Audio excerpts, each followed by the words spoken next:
From the Library of Congress in Washington, D.C.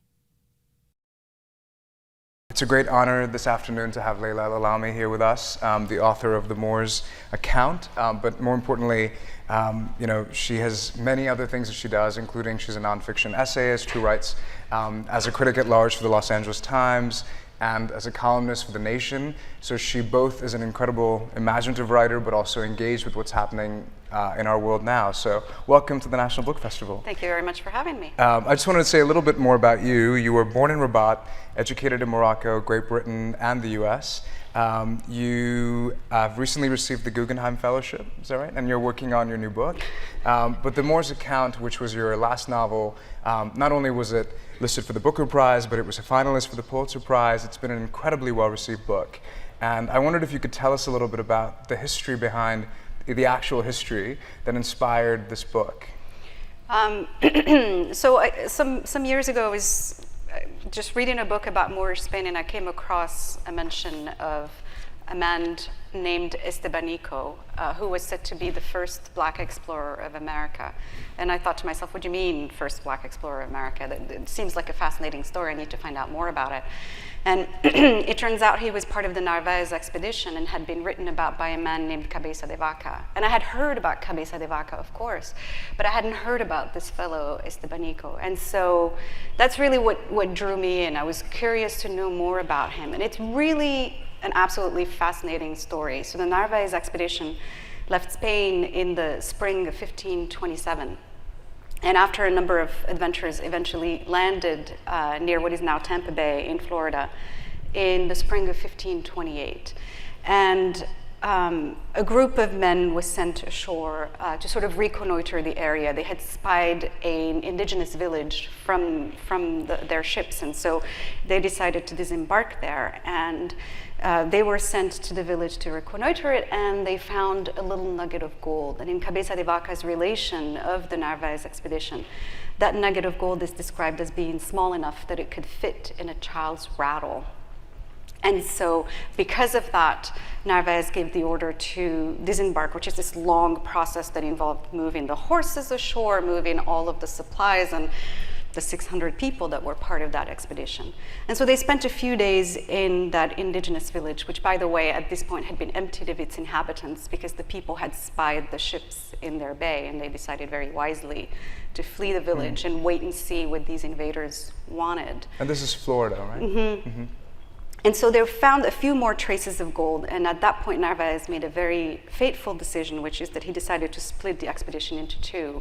And he decided to send a land contingent inland to go look for more gold, and to send the other half of the expedition back on the ships and to go meet them at the nearest Spanish port, which he believed was only 20 leagues away. In fact, it was more than 1,000 leagues away. So there was this big mistake in navigation.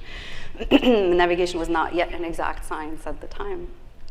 And so these men, they all decided to go inland to look for gold. And it seems kind of crazy when we think about it today, like, wait, what are you doing? Why are you all going to look for gold based on these tiny little nuggets? Until you realize that this is really all tied to the sort of personal history of Narvaez himself, who was a contemporary and in some senses a rival of Hernán Cortés. Hernán Cortés, the man who conquered Mexico, had departed Cuba without actually securing any of the proper paperwork. And so Narvaez was sent in pursuit of Cortés to try and stop him and to convey to the Mexican emperor that Narvaez was actually the rightful messenger from the King of Spain. And so when he actually landed in Mexico and tried to stop Cortés, Cortés defeated him. And not only did Narvaez's men desert him and join Cortés, but Narvaez lost his right eye in the confrontation and thereafter had to wear a black eye patch. So imagine what it must have been like for Narvaez to have been the man who was sort of left out of that big prize that Mexico was. And so then when he landed in Florida, he was in no mood to wait or to make these decisions. So as soon as he found gold, he decided to send all the men inland to look for it. And of course, there is no gold in Florida. And within a year, there are only 4 survivors for this expedition. And the reason that we know about this expedition at all is because it was written about some years later, many, many years later, by Cabeza de Vaca, who was the treasurer of the expedition. And it really is the only, or the first narrative we have of Spanish exploration of North America. So it's a very, very valuable document, and it contains a lot of ethnological detail about some tribes that are now extinct. And as I was reading this document, I was just really, really struck by all of the silences in it. So for example, there are no mention of any women, even though these men the 4 survivors end up spending nearly a decade among indigenous people. And I was struck by that, but also by the fact that even indigenous men, there's only one of them that's mentioned by name. The rest are known only as tribes, as groups, not as individuals. And even this man who I was really interested in, Estebanico, he is named, he's mentioned about a dozen times in the book. Half a dozen by his name, or the name that the Spaniards give him, which is Estebanico. And the other half he's just called the slave or the black man. And I was just really interested in sort of that silence and in history and how it promoted certain myths about Spanish exploration, that it was the province of white men, that native peoples were silent in it, and that even the people of color who were involved were sort of cast aside, even though this guy played a really important part in that expedition in the sense that he learned indigenous languages and sort of became a de facto translator for the others. And so I was really just intrigued, and I thought to myself, wouldn't it be interesting to retell that story, but from the point of view of this one member of the expedition whose testimony was never collected. The other 3 survivors actually had their testimonies collected in front of an official body, but because he was a slave, Estebanico's testimony was never recorded. And I actually thought that perspective was the most interesting one because he was neither a conqueror nor a conquered. He was sort of an interloper. He was someone halfway in between, and I thought that particular position made him interesting to me, and I wanted to write a book from his perspective about this. Yeah, and what you've done is you've not only imagined the arrival in America, but also his entire backstory in Morocco and leaving his family, and you've completely fictionalized the story of what must have happened as he boarded the ships and why he ended up there and the life that he's missing. So it's kind of an interlaced narrative between both arriving and remembering the past. So it's a fully sort of fleshed out vantage point. Right. Yeah, I mean, I thought, if I'm going to create this character, he has his own life, his own agendas, if you will, his own desires, his own ambitions. The expedition is part of that, and the expedition is something that he's swept up in, but it's not necessarily at the center of his life. So in a way, it's basically moving the center away from what the other book was doing, and then kind of saying, wait, no, here's the story, and here's one way to look at it that's completely different. And the center of that story is him. He's the hero. So it's really about him and how he grew up and how he came to be a part of this expedition and what happened to him afterwards. So it's kind of decentering. Well, it's interesting too, because I feel like you must have also thought so much. You're also a contemporary columnist and you write a lot about what's happening in our society now, but I wondered if you also felt that the idea of returning the sort of vantage point and returning the narrative power to someone like him was also a political act in a way, because in a sense, I mean, this book comes at a time when we're talking a lot about who tells a story, why they tell it, and what we don't understand when we don't hear it from this perspective. Right. I just wondered if that was informing you to think about writing it now in 2014 or 15, when many of us encountered the book. Right. I mean, I think that, yes, the story takes place in the 16th century, but I was writing it. I started writing it in 2009. And it would be foolish of me to claim that I wrote it only with the knowledge of what happened in the 16th century. As the author, I knew so much more about the story. And so even though I am limited in sort of telling the story from that character's perspective, of course, the whole idea of telling it from his perspective is, in a sense, creating an argument with history. And I think that, in general, I think history is an argument. It's basically saying, like, who gets to tell the story in what way. The facts in the book are exactly the same as in Cabeza de Vaca's history of the Narvaez expedition. What's different is the story built around those facts. the things, what glues these facts together is what's different.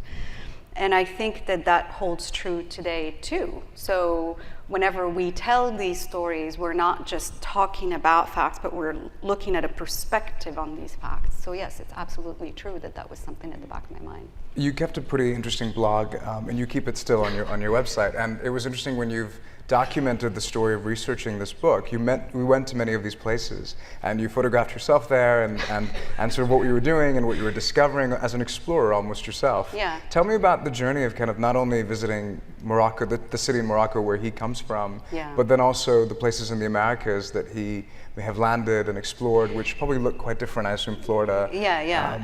I mean, and this is the thing, when I came across the story, I had this sort of light bulb moment, I have to write this novel, right? And so it was wonderful, great, now you know. But then there's another thought that immediately comes trailing after that one, which is, oh my God, there's going to be so much research involved in this, I can't do it, right? Especially in this, yeah. Yeah, and, but you know, the most difficult part about all of this is the first step. Once you're engaged in the process, then it's just an everyday you make a little bit of work. Were there doubts at all at that moment that you could imagine that as a fully fleshed out novel? All the time. I really don't think that there is any work worth engaging with that doesn't involve doubt. I think it's actually quite dangerous if I were to approach all of this with certainty. The only certainty I had was that I had to tell this story. Everything else was filled with doubt. So I obviously was very fortunate because I had a primary source, which is that we have this document from somebody who was part of that expedition. But I also had a huge amount of research that was done by academics who were interested in the Narvaez expedition and had drawn maps. Like, I didn't have to go and figure out what parts of the United States they probably traversed. I could rely on maps that other academics had already drawn. And so a lot of that was already, a lot of that research had already been done. All I had to do was read it. And so I did read all of that. And then I traveled to these places to kind of get a sense of what these places looked like. Even though the truth is that, of course, a particular place in say, for example, 1532 is not going to look the same as when you visited in 2012. So, of course, the city of al-Zamori, where he's from, is completely different today. But I can still gaze at the fortress walls that were built in 1513, and I can still see what height, I can measure my own height against their height, and it gives me a sense of what it must have been like to stand there in 1520 and to be transported in one of those ships to go to Spain as a slave and all of that. So it was important to me to be physically in these spaces, but I think I also had to rely on a huge number of contemporary sources, sources from the 16th century. And also just basic things, like figuring out the landscape. I had to look up things like plants of native native plant databases. If you want to write a scene in Florida, you can't just put an orange tree, even though that's what we all think of when we think of Florida, because there were no oranges before the Spaniards showed up. So, you know, it did involve a huge amount of research. And oftentimes, that research was not research I even knew I had to do until I got to that point. But if I can just tell you a particular sort of anecdote. There were many moments during the course of doing the research into the story where my jaw would just drop because I would discover some incredible historical detail, and I would think, oh my God, I have to include this. But this is where writing fiction is different from doing nonfiction, where in fiction you have to be so choosy. You have to really stay within the perspective of your character, what your character knew or could have known, and just sort of limit yourself through that. So it was just really a lot of choices at every step of the process. The other thing that I think, one of the reasons I noticed so many of the details of the landscape and all of the nature that you describe as they're doing this exploration is the language that you've used in the novel, because it actually does kind of read like having discovered a 16th century travelogue. Right. Of course, it's almost like parched paper and a feeling this is faded. It's also in the writing, but yet it also is very contemporary and feels very modern and has a great sense of storytelling energy to it. So I wondered how you also calibrated sort of the language for it, where it would both sound like we really had rediscovered the Moor's account, and yet also felt like a novel that was written for us. Yeah, so a lot of that had to do with sort of very deliberate choices at the lexical level. So choosing words that are still in common usage today, but whose etymology is at least dates back to the 16th century. So an example of that would be? So for example, an example might be, I can say commence, right? That's something that most people still use. Or I could say start, right? That's something that we use today. But in the 16th century, you probably would go with commence. Or what I could not do, I'll give you an example of something I cannot do, is if I say a troupe of musicians. Well, troupe with the T-R-O-U-P-E was something that would have been later, and so it would not have been used in the 16th century, or at least in that decade of the 16th century. So I know it sounds like, wait, that's a lot of work. But it's not in one step. So you're writing a draft and you're kind of trying to find this voice, and I was very much inspired by several, in terms of the voice, by several documents. One, travelogues from the 16th century by Arab writers, for example, Ibn Battuta, who journeyed all the way from Tangier, which is his hometown, all the way to Asia and back, and among many, many other places. And so I kind of knew what a man of that generation might have sounded like, and the kinds of things that might have shocked or surprised him. The 1001 Nights was a huge influence because I wanted to have the sense of all these multiple stories as opposed to chapters.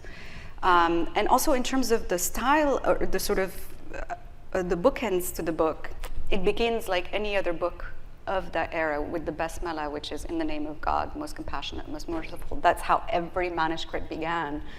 And so that's what I used as well, and used that in creating the style of the book. And for a novel that, again, as a finalist for the Pulitzer Prize, is considered a great American novel of the last few years, I mean, you have put a character of Muslim background in the sort of center of your book. It is a Muslim subjectivity in the sense that he is returning in memory back to the faith that he had to leave behind.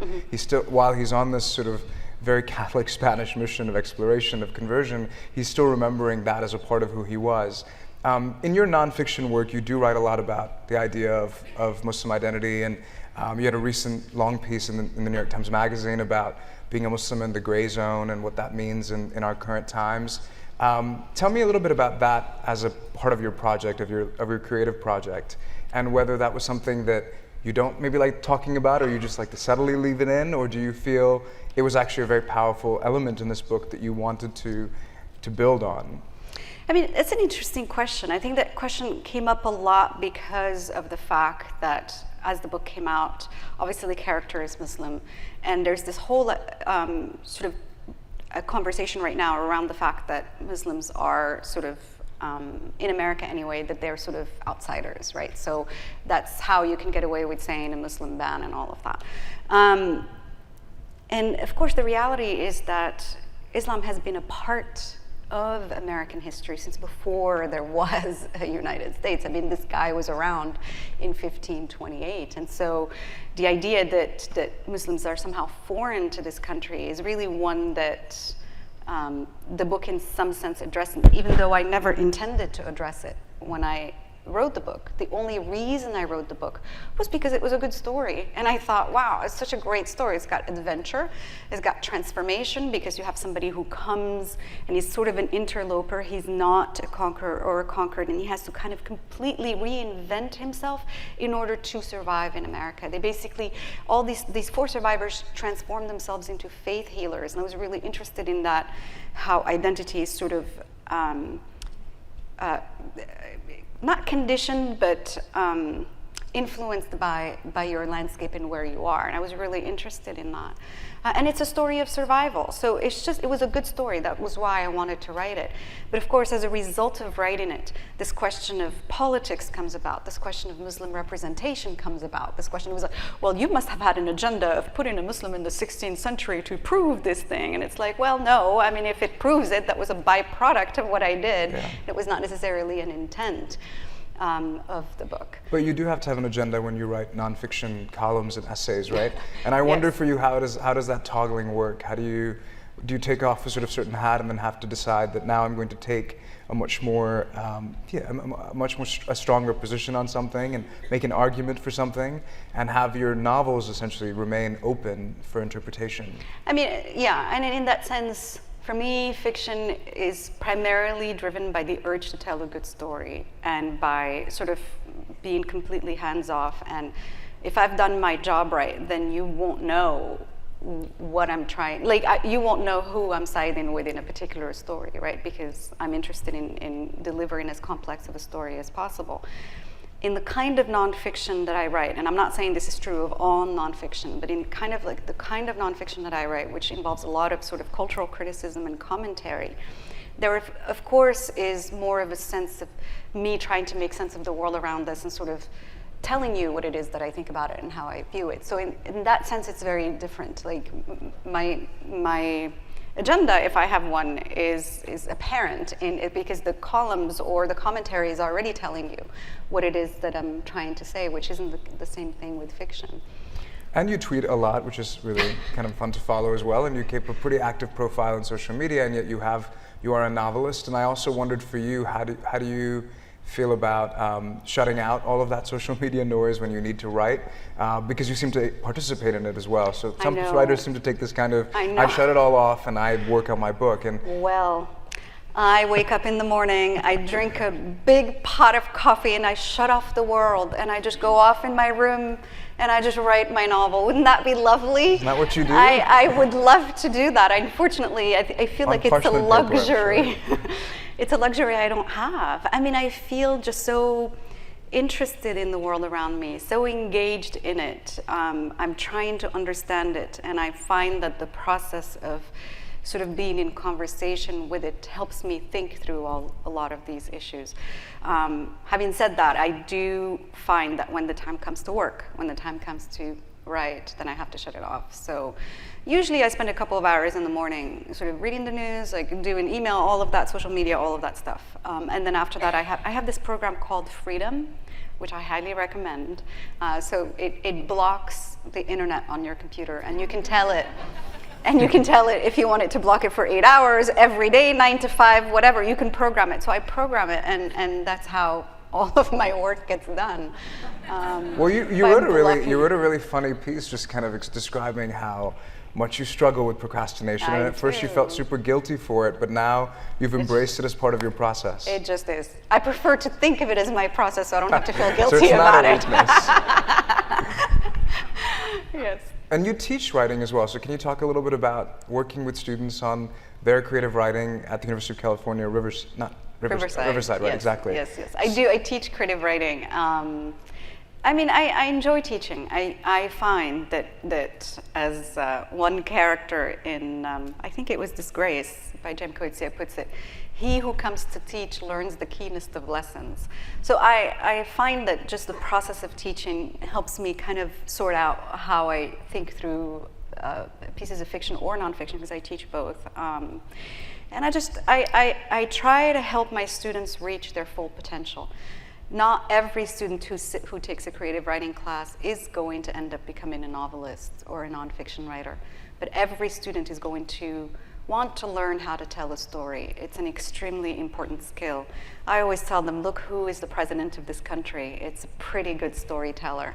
So you need to learn how to tell a story if you, I mean, it's just an important, I just think it's an important skill. So we read, I teach them to read like writers.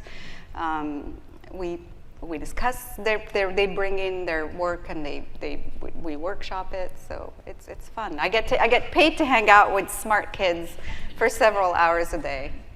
Well, So- and I think with the new generation of writers that we now have emerging too, there's an interesting conversation I'd love to hear what you think about, which is also tied to the politics of representation in your book. Who tells the story? Why do they tell it? And who have we not heard in the past? I feel like we're having a lot of conversations around this issue in the last couple of years, and even now especially. What do you think about these conversations? Especially, part of it is policing. Somebody shouldn't write somebody else's story. You've put yourself fully in the mind and body of a man from the 16th century who's exploring America. You know, So what do you think my answer to that will be? yeah, right? It's like, of but we're course. having this debate, right? Right. That there are writers who have not been able to tell their story. They're the only ones that can tell that story. I'm just curious about. Listen, I mean, my view about this whole thing is that whoever wants to tell a story should absolutely feel free to tell it. You want to write about a 16th century Swedish nun who goes to China looking for silk, I don't know, go ahead, by all means, do it. The only question is, how are you doing it? If your method of doing it involves something no more complex than putting on a sombrero and claiming that you've created a Mexican character, then that's just not good enough. And believe me, people will tell you if they feel that your work is delivering caricatures and not characters. And I think that the idea that if somebody is telling you, wait, I think that this is more caricature than character, is somehow stopping you from writing about that particular perspective, that's just very misguided. The whole point of freedom of speech is that you get to say something and the other person gets to say something. And so therefore, yes, everyone has the right to tell whatever story they want, but then they have to be prepared to hear whatever feedback they're going to get about that particular story. So I don't so much think about it as somebody owning a story. I think about it as like, how good is the story that this person is delivering? And the other aspect of that is, just because you have a particular ethnicity or race or gender in common with this character that you're creating is by no means a guarantee that what you're delivering is a character and not a caricature. It goes both ways, you see. The proof is in the book that you've delivered. If the book that you've delivered contains some sort of new way of looking at the world, new characters, something really interesting and rich and complex that people find fulfillment in, then that's a successful, story. But if you are delivering something that's a cliche, then of course people are not going to be pleased with it, and they're going to tell you. So. I should have mentioned this, by the way, but after this last question, we're going to open this up to questions to you. I wanted to just ask you about being in the international, on the international stage. I mean, you're now an American writer, but you're also, yes. Moroccan American and hyphenated and all kinds of things, and you write in French. So tell us about the notion of being an international American writer. I know, I confuse a lot of people. So, Yeah. so I was born in Morocco, but I've lived now half my life in the United States, and I'm an American citizen. And yet, every time I do these big festivals, I get put on, no, I'm serious, I get put on these panels that are all about writing the other, or something, like something to indicate that I'm not really in the, sort of middle of the road. And I remember when the Man Booker Prize long list came out, and the New York Times said 5 American writers are on the list. And that was the first time that in print somebody had called me an American writer without saying a hyphen of some sort. And that was the first time. And the only time that happened was because it was a British prize, so it was necessary to distinguish the Americans and to say those are our guys that are dominating that list. So I thought it was very amusing. So I don't have a huge problem with it as long as it is not limiting. I think the problem in sort of calling people a particular this hyphen that is that it can tend to say that these writers are different from these other writers. So here I am, I just told you these things, and now I'm on the international stage. So now I'm apparently an international Moroccan American, right? Something. She's different. I think that's what it's meant to suggest. I don't think this is the etc. stage. But Yes. yes, exactly. Well, we want to open this up to questions, so please come to the microphones that we have here, or are we able to pass them around as well, or? Sorry. Okay. You have to stand in the aisle. There's a microphone there. Sorry. You ready? Mm-hmm. Yes. Great. Thank you so much for being with us today, and thank you for taking us on this wonderful journey with Mustafa. My question deals with the resolution at the end of the book. And the reason why I'm asking that is that there is so much richness as you go on this journey, and you're introduced with so many people, that I literally got up to the last, maybe within 10 pages of the book, and I began to wonder, how is this book going to be resolved? Because I almost began to speculate, is there a sequel? Because there's so much detail, and when you then get to the end, you realize... Which we're not going to reveal. We're not going to say anything Yeah, 'cause about some it. people It's are more a covering their question of ears. process, but it's a question of process. Yes. Did the book lead you to this resolution that happens within this very brief period of time at the end? Or did you actually have something structured in your mind in terms of how you would bring it to conclusion? Remember that this is based on history, so I kind of knew where everything was going to end. And I knew from the beginning how I wanted it to end, which, believe me, was a relief compared with other books. I knew how I wanted this one to end. And so the answer is yes, I did know where I was going with that. Part of the reason you might feel this way is it was very much a conscious choice for me to keep the focus on Mustafa and on what happened to him. The other characters, in some sense, are not at the center of that story, and we find out through Cabeza de Vaca what happened to them. So I wasn't so curious about what happened to them after they all meet, and so it was he was my focus at all times. Yes, thank you for coming. I have not yet read your book, but I had a question from the introduction. You said that the character had learned native languages and served as a translator. Did you address that in the book as to how that would happen and in what detail? So one of the things that was fantastic about this character is that, so I mentioned that he is from the city of al-Zamori, which is about 60 miles south of Casablanca on the Atlantic coast. And what's interesting about that city is that it's sort of, the indigenous people speak a language called Tamazight. And we also know that from Cabeza de Vaca's relation that this man spoke Arabic. So he speaks Tamazight, he speaks Arabic. He's the slave of a Spanish master, which means he spoke Spanish. And al-Zamori was a Portuguese trading post, which means that Portuguese was sort of the language of trade. And it was Portuguese slavers that ended up selling him into slavery. So he probably spoke a smattering of Portuguese. So before he landed in Florida, he was already a multilingual, multicultural character, having also lived in Spain briefly. And so in a sense, it kind of made sense that he was the one that picked up on some of these indigenous languages. When I say that he spoke them, I'm basing this on what Cabeza de Vaca has told us also about him. And being able to communicate in a language doesn't mean that you need a vocabulary of 50,000 words. You can carry on a conversation in English with about 800 words. That's about how much you need to carry on a regular conversation. So because he lived with different tribes and spent a significant amount of time with each of these tribes, he was able to communicate with them. And Cabeza de Vaca tells us that part of the reason why they liked having Mustafa be the translator is they felt that it gave them more authority to have somebody be a go-between, like somebody that the indigenous people had to come through before they got to them.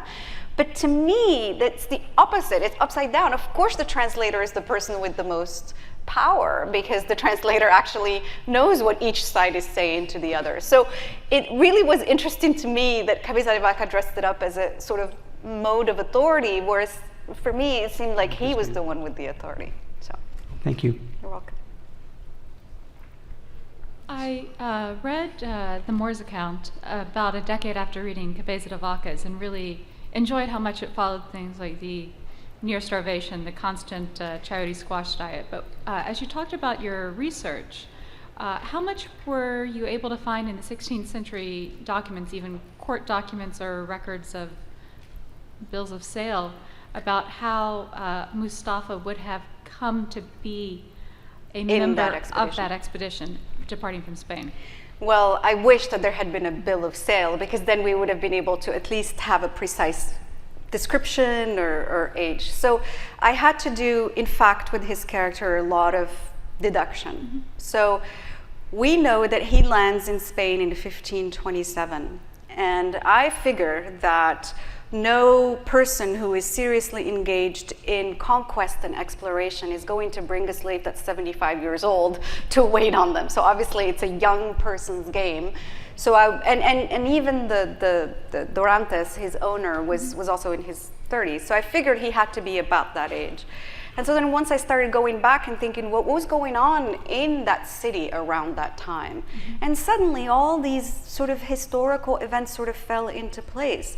There was the arrival of the Portuguese, the building of the fortress walls in 1513. Then there was, in 1520, there was this huge drought, mm-hmm. Which meant that by then there was a huge abundance, I don't know if that's the right word, availability of slaves because of the drought and the famine as a consequence of that drought. In addition to which, there was also an earthquake in Fez which destroyed the city of Fez, and so there were refugees that came from Fez. And so it's just like there was all this turmoil going on in Morocco that would have created the conditions for this particular person to be enslaved and end up on one of these Portuguese ships. So my research was mostly about sort of Portuguese enslavement of Moroccans during those decades and what happened to these slaves. And it was really incredible, some of the things that I discovered. So for example, one year, because of the drought, as many as 60,000 Moroccan women were sold into slavery and brought to Portugal to serve as slaves and concubines to the Portuguese. And so it was just this really, like when you look at this from the perspective of 500 years later, you see all these forces working together that combined to have created sort of this critical mass for this expedition, for this man to be at the place where he was. Yeah. So we'll take the question here. Yes, early on in your talk, you mentioned large silences in the journal. I think you mentioned women as one example. I just thought you might like to elaborate a little more on what the silences were and the significance. Of course. So the book tells us about the Narvaez, Cabeza de Vaca's book tells us about the Narvaez expedition and what happened to the survivors over the course of the better part of a decade. And yet, not a single woman is mentioned, nowhere in the book. And I thought, wait, that makes absolutely no sense. These people interacted with indigenous people, including women, especially if they lived among them as faith healers and all of that. And so once I started thinking through this, I realized that the Cabeza de Vaca's Relation was published in Spain in 1542. And this was still when the Inquisition was going on. And Cabeza de Vaca was a married man who had left behind his wife in Spain to wait for him. And so that gives you an idea of why the women are just left out of the story, because you bring in the women, it'll bring in questions. So he basically left the women completely out of the story. And so that's why that was something I wanted to play with in my novel. I thought, my guy's not under the Inquisition, so he can talk about the women. And so that's why I endeavored at every stage of his life to have, so his mother plays a big role in the book because she's the one that basically teaches him to be a storyteller. And then when he's in Spain, he develops a sort of friendship with another slave who's a woman. And then once he arrives in America, there's also other indigenous women that get mentioned and named. Hi, my question is about your writing, your choice of language to write in. I know that you grew up in Morocco, as you said, where you learned Arabic and French, and then subsequently English. And I'm just wondering, do you do any writing in Arabic and French now? And if not, why did you choose English as a language to write your fiction? Sure. So yes, as you said, I'm a native speaker of Arabic, and I learned French and Standard Arabic at the same time at school. And I learned English in high school. I started learning English when I was 15, and so it's kind of odd that I'm writing, right, in my third language. This is a question that I get asked all the time.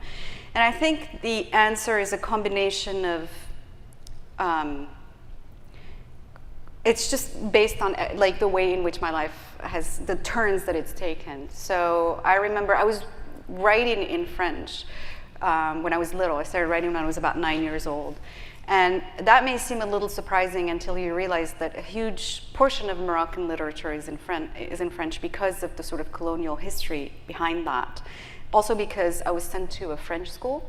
And so my earliest exposure to literature was not in my native language, but in the language of in sort of the colonial language. So when we talk about who has a right to tell a story,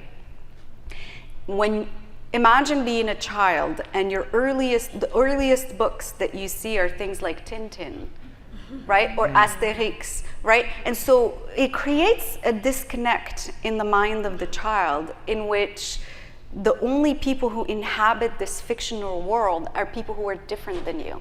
They are not people with whom you have any kind of a cultural commonness or linguistic commonness or racial commonness or any kind of commonness. They're foreigners, right? And that is what I saw. So in the world of the imagination of the writer, that was what was happening to me. And so when I started writing in French. And these are not things that you realize when you're 9 or 10. You're just wanting to write about, I don't know, adventure stories or whatever, but you're not really thinking about what's happening. So it wasn't until I was a student in London some years later that I started to think back about all of this and to sort of question the choice of writing in French. And by then, of course, as I mentioned, I was not I hadn't been sent to an Arabic school. So my literary Arabic was not great. I could read it just fine. Composing in it did not feel comfortable. I did not feel fluent in it. At the same time, I was also doing a graduate degree in linguistics, and I had to write all of these research papers in English. So I had to do it anyway.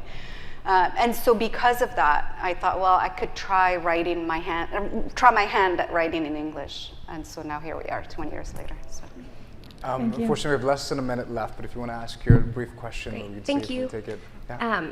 I just wanted to say my book club actually read your book this month, and so it was such a pleasure to get to hear you today. I'm wondering if you could spend just a minute talking about the indigenous groups that are featured in the book and what kind of research you were able to find on those groups in the Americas at that time and how that influenced your decisions around who to feature and how to describe them. Yeah, I mean, it's really, believe me, that was one of the things that gave me pause about writing this book, is how do you even begin to write about indigenous people, right?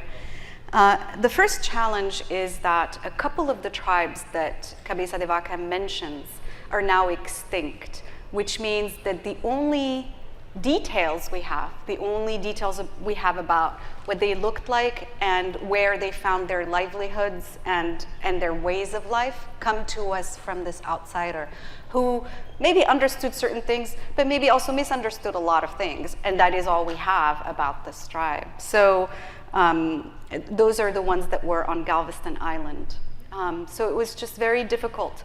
For those particular tribes, I had no choice but to rely on what he told us, and I tried to be as conservative as possible in terms of how much of the details he gave us to use.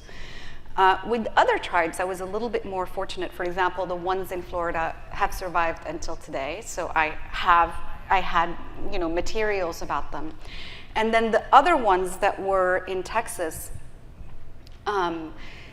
many of them are extinct, but I managed to find some sources, and also in one particular case, I managed to find like a glossary that the last known speaker of that language had left behind. So she was one of the friars in that particular mission had sat her down and made her say, what is this word, what is that word, written down what she had said.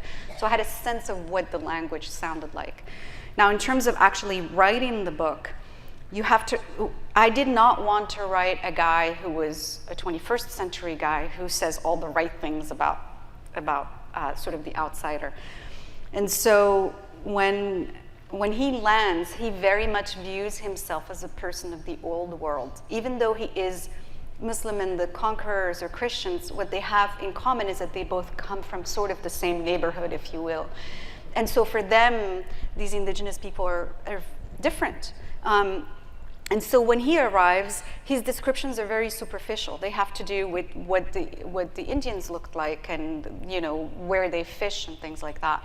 It's only as he lives with them longer that suddenly we're getting names, suddenly we're getting a little bit more of life stories about these Indians. And so the thing that was great about doing it this way is that in fact I had a lot of materials about the later tribes than I did about the earlier ones, so it worked out that way. But yes, I did of course do a amount of research on that. Laila, thank you so much. Thank you very much for having me. Yeah. Are you signing now? Yeah. This has been a presentation of the Library of Congress. Visit us at loc.gov.